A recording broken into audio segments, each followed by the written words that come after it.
Imagine the August sun setting, painting the horizon a deep orange. But this time, it's not the beauty of a sunset. It's the glow of fire, consuming mountains, fields, and towns. This isn't a scene from some disaster movie. It's the stark reality in Spain from August of 2025, a month that became the heart of the worst fire season in decades. All right, let's dive into this by first getting a grip on the sheer scale of what's been happening. The numbers and the timeline, they paint a truly staggering picture. This simple observation really captures the tragic atmosphere. What should be a beautiful moment has been twisted into a symbol of disaster felt by communities all across the country. So far this year, over 400,000 hectares in Spain have been lost to fire. That's a massive number, almost hard to wrap your head around. So let's try to put it into perspective.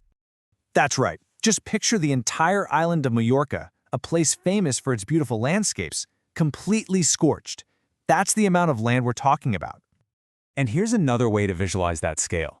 If you took all that burned land and turned it into a highway, it would stretch halfway around the planet. It's an almost unimaginable amount of destruction. And it all happened so incredibly fast. The month kicked off with fires sparking all over the country, but then the situation escalated dramatically. On August 8th, the Manzanita fire in Orense just exploded, burning over 30,000 hectares. Just 6 days later, another massive fire in the very same region consumed 45,000 more. By August 21st, the national total had crossed that 400,000 hectare mark, cementing this as the most devastating fire season in 30 years. But behind these numbers are just heartbreaking human stories. At least 8 people have lost their lives. Over 30,000 have been forced to flee their homes. The economic cost is in the billions, with farming and tourism just completely paralyzed in the affected regions. And the ecological impact is profound. Countless animals have perished, and entire ecosystems have been wiped out. So, we've seen the scale of the devastation, but the crucial question is, why? Why did this happen with such ferocity? Let's explore the anatomy of this catastrophe. This is really the question at the heart of the crisis. And to find the answer, we have to look at a convergence of factors that created the perfect conditions for disaster. Now, what might be surprising is where the sparks usually come from. Even though we think of wildfires as natural disasters, studies show that up to 70% of these fires have a human origin, whether it's simple negligence, like a poorly discarded cigarette, or in some cases, intentional acts. But a spark alone doesn't create a catastrophe of this magnitude. It's the combination of multiple factors that creates a perfect storm. We have prolonged droughts turning our forests into tinderboxes, a lack of proper forest management allowing fuel to build up, and rural depopulation that leads to unmanaged landscapes. And amplifying it all is the lethal catalyst. And that lethal catalyst we mentioned? Well, it's climate change. Average temperatures in Spain have gone up by 1.5 degrees Celsius in recent decades. This summer, we saw the third longest heat wave on record. 16 days of scorching temperatures drying out the land and making it incredibly vulnerable to fire.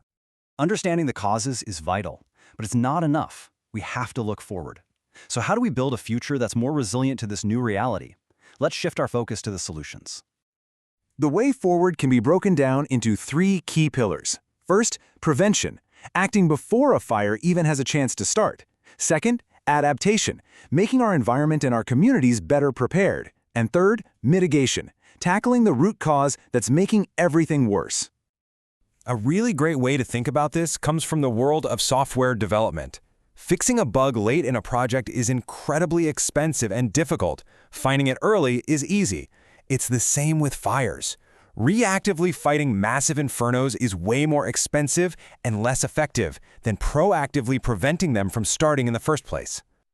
So what does proactive prevention look like? It means collaboration between the public and private sectors. It means listening to the scientists and to the local farmers and ranchers who know the land best.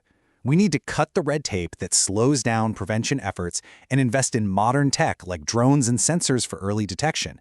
And, crucially, we have to support sustainable land use like regenerative agriculture. And this brings us to mitigation, our shared responsibility. Individually, we can all make changes, reduce our carbon footprint, eat more local produce, and consume less meat.